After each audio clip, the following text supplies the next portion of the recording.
but I was looking at it, as I looked at this, is like Samson looked, and how many things do we have in our lives that we get in trouble with? That take our eyes off of God, and what He has for us. One of the things, I think, we don't read our Bible, we don't study. We let work, we let things that we need to get done around our house, we even let TV get in our way. You may not watch TV, but you could watch YouTube. You can watch all kind of videos out there. There's a lot that takes our eyes off of God. And that's one of the things that I've seen here. I have heard a lot of lessons on Samson and his eyes and how he got in trouble by following his eyes. But we do the same thing. It may just not be with this, like this. But here in Judges 14, we're going to go on down, read a little bit more of this.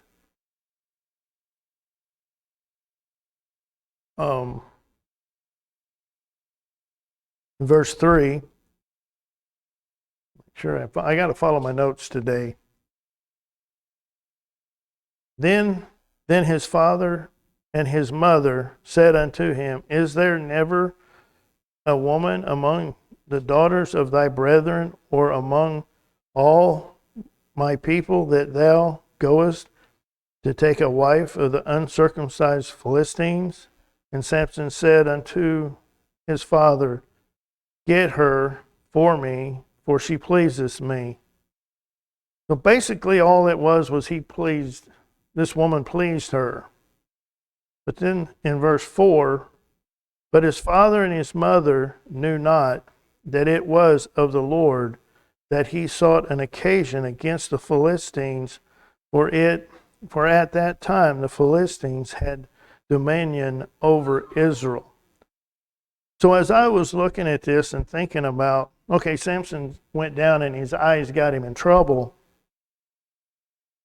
I mean, yeah, his eyes got him in a lot of trouble.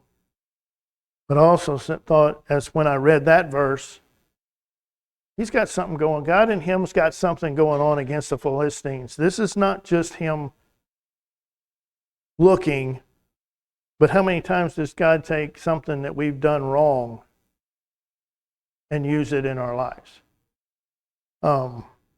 We can do things wrong. We can do something we shouldn't have done, but yet I know with me, it could be I could blow up. My temper gets the best of me. But then now I have to go back and fix what I messed up. God uses that. And I've been able to use it as a witness. I just remember a few times or a particular time I got aggravated, and someone, after it was kind of all settled down, he goes, Kevin, you could have done that a whole lot different way. And he goes, and I'm one to tell you. You know how my temper is. And I think we helped each other to be able to see that you can handle things a lot better. But here, God had something in mind with Samson and this woman. But she pleased him. But we go on down, we're going to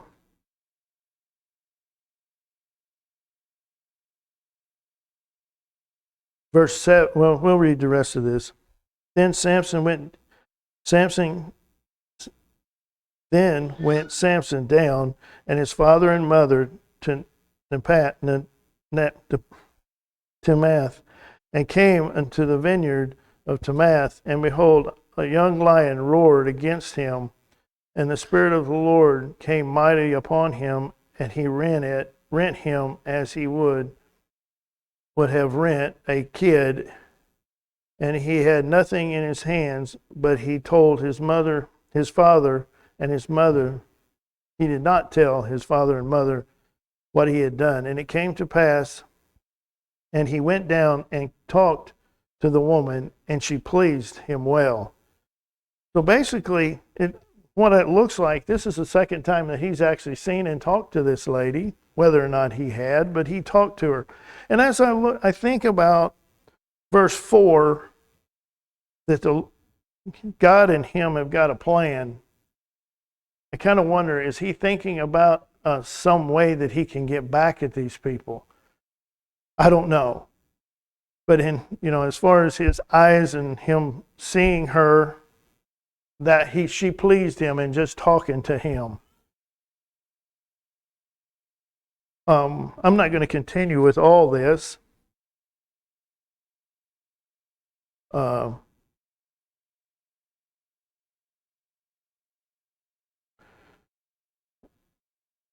Trying to make sure we go down to verse 17, chapter 14, verse 17.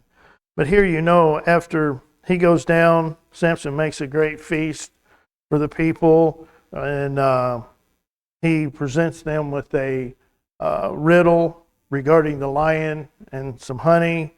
And the whole time, Samson's wife, or they can't figure out the riddle, so the price, it's kind of like a bet, basically, and said that, hey, if you can do this, I'll give each one of you a changement, a raiment, and something else, and if you can't, you give me a change of clothing, basically. So it went back and forth. And in verse 17, and she wept, this is his wife, and she wept before him 7 days while their feast lasted. And it came to pass on the seventh day that he told her, because she lay sore upon him, and she told the riddle unto the children of her people. And you hear she is just nagged. She's cried. She's been upset with him because you've told this riddle, and then you don't tell me. She plays all her cards because her people said, if you don't get the riddle, we're going to kill you and your family.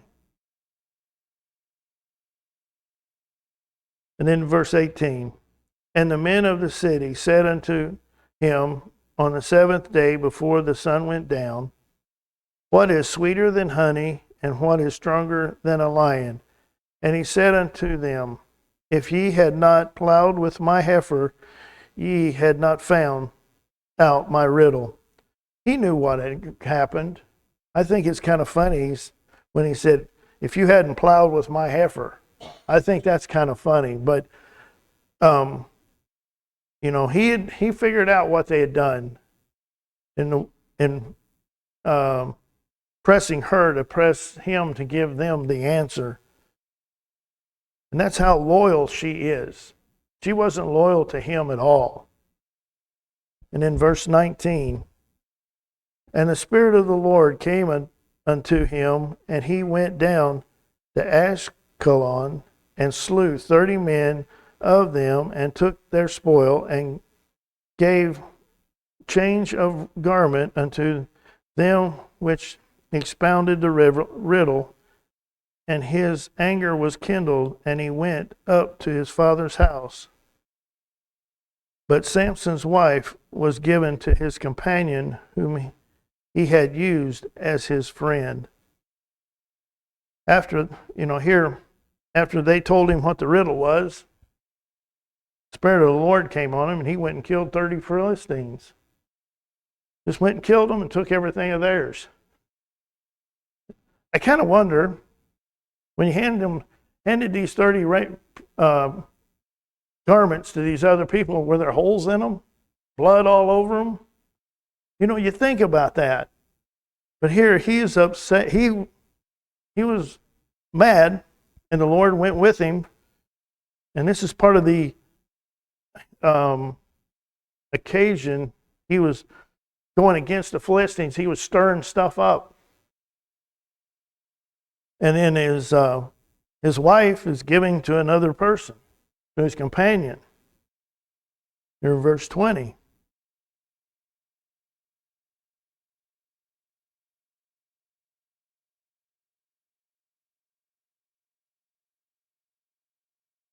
And then, we're going into the next chapter.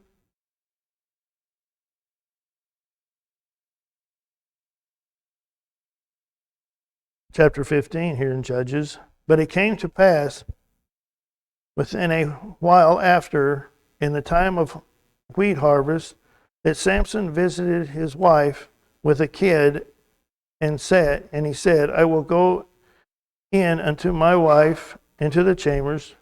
But her father would not suffer him to go in.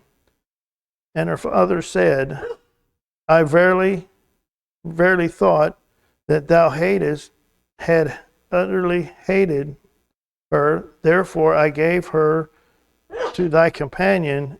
Is not her younger sister fairer than her? Take her, I pray thee, instead of her. So here it's harvest time. I mean, if you look around, you're on the way to church, there's a lot of wheat being harvested right now. But it was in the fall, so his father-in-law giving his wife away, thinking, you didn't want her. You hated her after what happened. So here, take her younger sister. So here in verse 3, and Samson said concerning them, now shall I be more blameless than the Philistines, though I do them displeasure. And Samson went, caught 300 foxes, and took firebrands, and turned tail to tail, and put a firebrand between the two tails. And when he had set the bands on fire, he let them go into the standing corn of the Philistine, and burnt down their stalks, and also the standing corn with the vineyard and their olives. So Samson goes, I'll get even. So here he turns these 300 foxes. I guess they were more plentiful than they are today. You don't see many foxes. But here, I mean, that's a pretty good task to catch 300 foxes. Then he ties their tails together, 2 per 2, I guess. It was 2. And I tell you what, you got an animal with 2 animals, foxes, with a fire on the back of them, and they're both wanting to get away from them, so no telling what direction they're going to go. There was no controlling them.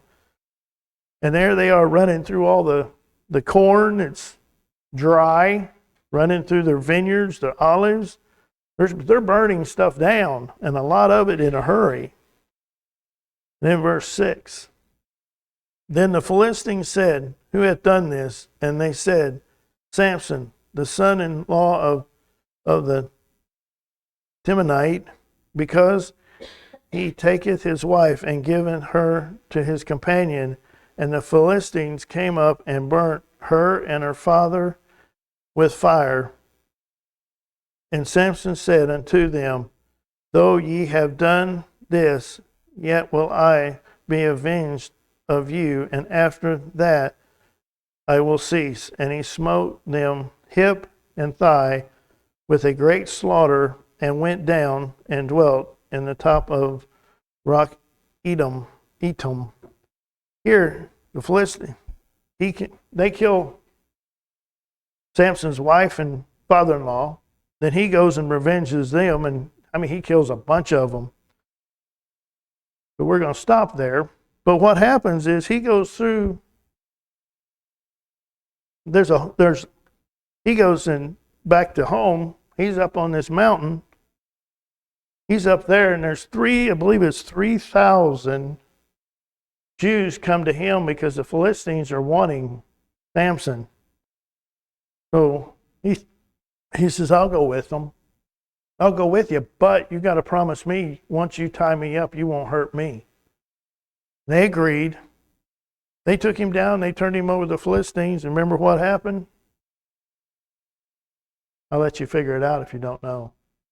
But no, he ends up picking up the jawbone of an ass and kills a whole bunch more of them. So this one woman that he saw turned out to cost the Philistines quite a few people. He killed a lot of people in taking care, just in about that. He had occasion. The Lord was using him to weaken them. And they're not done yet. It's not over yet. And then, and we go to chapter 16. And we'll start in verse 4. This is a little bit later. What's wild is you continue to read. These things don't happen overnight, but we can read them in a matter of minutes. We go through a long period of time. I think that's something we need to remember as you're reading these accounts, that time doesn't go as fast as it looks like. In Judges chapter 16 and verse 4, and it came to pass afterward that he loved a woman in the valley of Serar, whose name was Delilah. And the lords of the Philistines came unto her and said unto her, entice him and see whether his great strength lieth, and by be with means we will prevail against him, that we may bind him to afflict him, and we will give thee every one of us 1,100 pieces of silver. And Delilah said unto Samson, tell me, I pray thee, wherein thy great strength lieth, and wherewith thou mightest be bound to afflict thee. So here, again, Samson's eyes, he's looking in the wrong places. I know there's no young people here that are looking for somebody in our class, but just think, whenever you were looking for a wife, you need to be looking in the right place.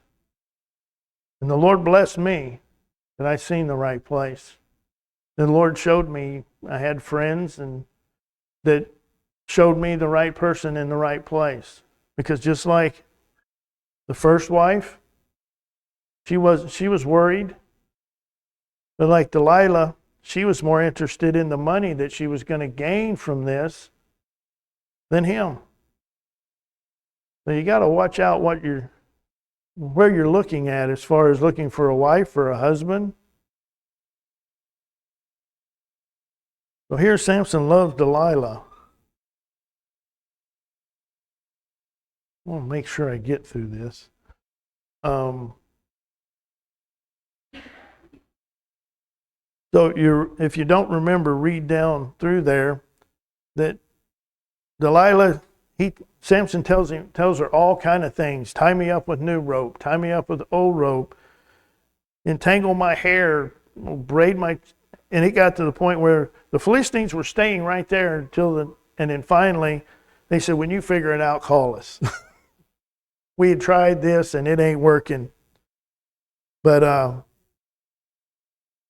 one of the, when I read the first part of chapter 16 regarding the harlot, do you remember what happened with that when they were waiting on him? I won't tell you. I'm going to make you go back and read it. But what he did, but why? I mean, he has done a lot of damage to them as a country. And we'll go over to Judges 16, verse 13, or 16, verse 16. And we'll start in verse 15.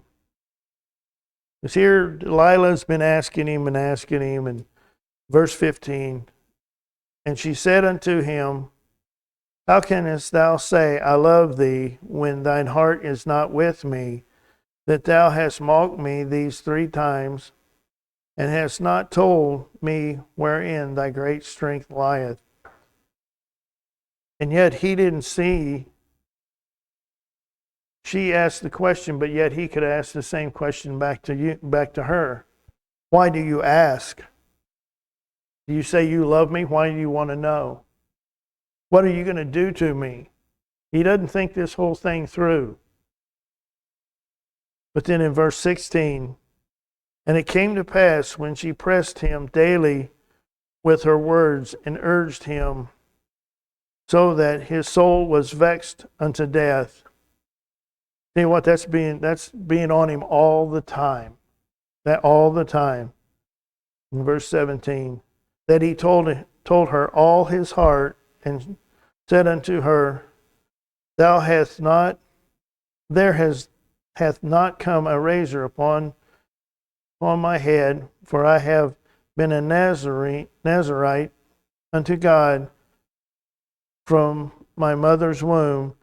If I be shaven, then my strength will go from me, and I shall become weak and be like other men. And then Delilah saw that he told her all his heart. She sent and called the lords and the Philistines, saying, Come up this once, for he hath showed me all his heart. Then the lords of the Philistines came up unto her and brought money in their hand, and she made him sleep upon his knees, and she called for a man, and she caused him to shave off the 7 locks of his head, and she began to afflict him, and his strength went from him. So here he had enough. She had just kept talking and asking, so he finally just told her. And then she could tell by what she did to him that he had no strength. Then the Philistines came in. They took him.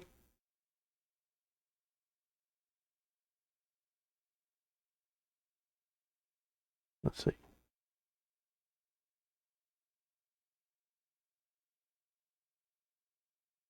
All right, yeah, and the Philistines took him. They put out his eyes.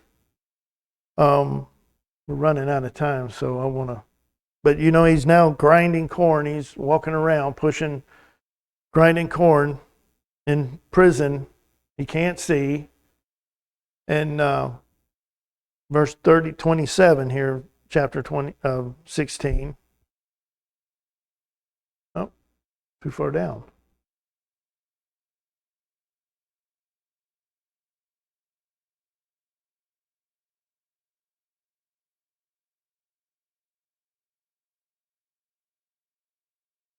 All right, verse 22, we'll read here.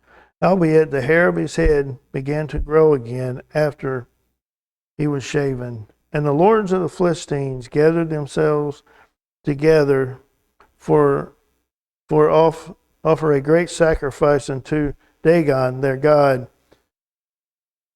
and to rejoice, for they said, Our God hath delivered Samson, our enemy, into our hand.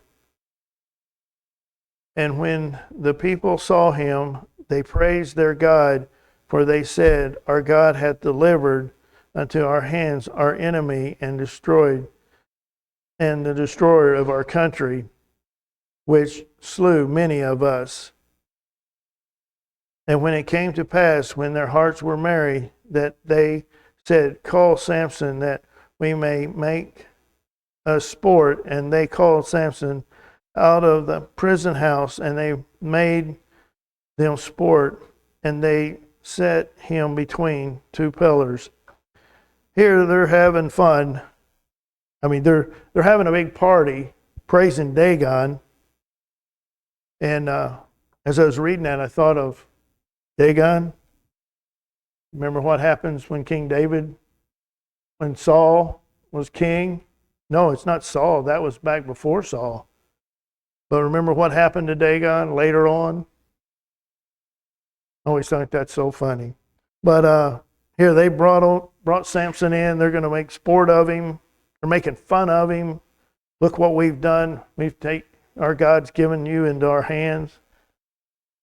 And here in verse 26, and Samson said unto the lad that led him by the hand. Suffer me that I may feel the pillars whereupon the house sitteth, that I may lean upon them.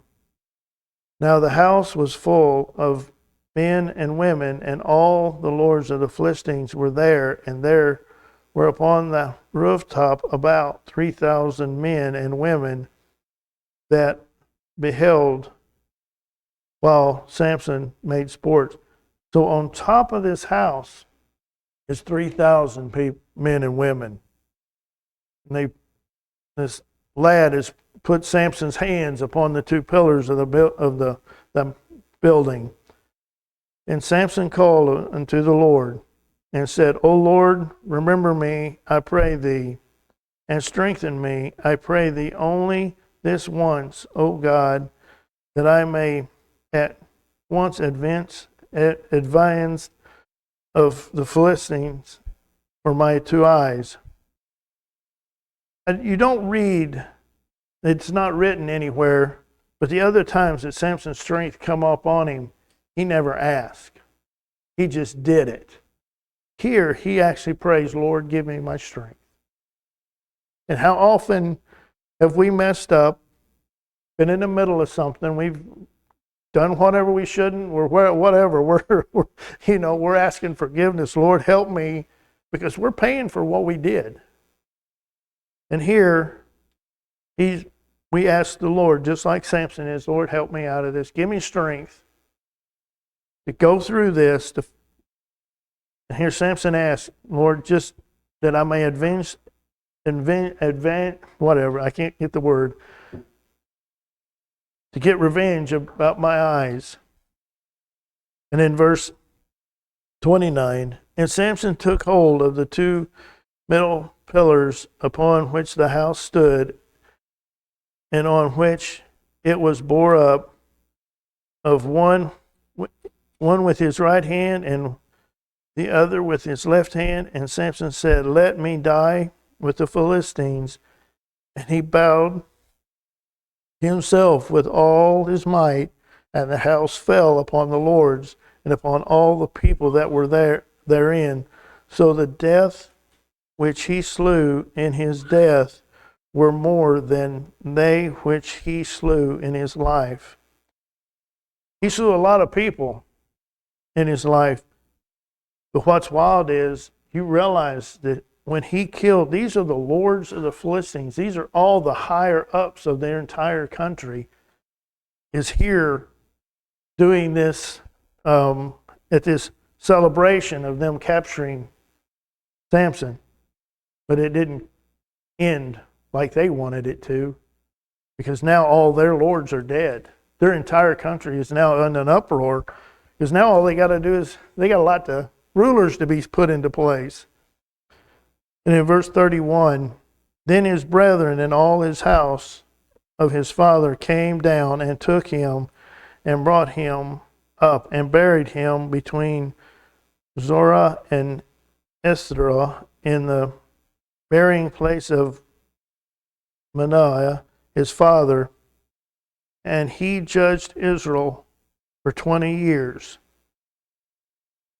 And he was a judge for 20 years. And I look at that, and I think about that. He was a judge, so he had to know the law. He ruled over, he kind of told them they would come to him for judgment. Here he is, he's one of the top officials I look at in the government, per se. And you look at his life and what he did. And he paid for it. But I think about it, the ones that, us as fathers, husbands, and even ones that you have a title. We don't need to be acting like the world. We need to be separate and different. And I know God used Samson in his life to afflict the Philistines and to kill a bunch of them, to basically destroy them.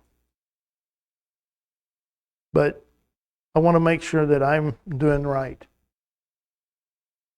that I'm leading my family the way I ought to, and be a witness to ones I'm around, everybody I work with.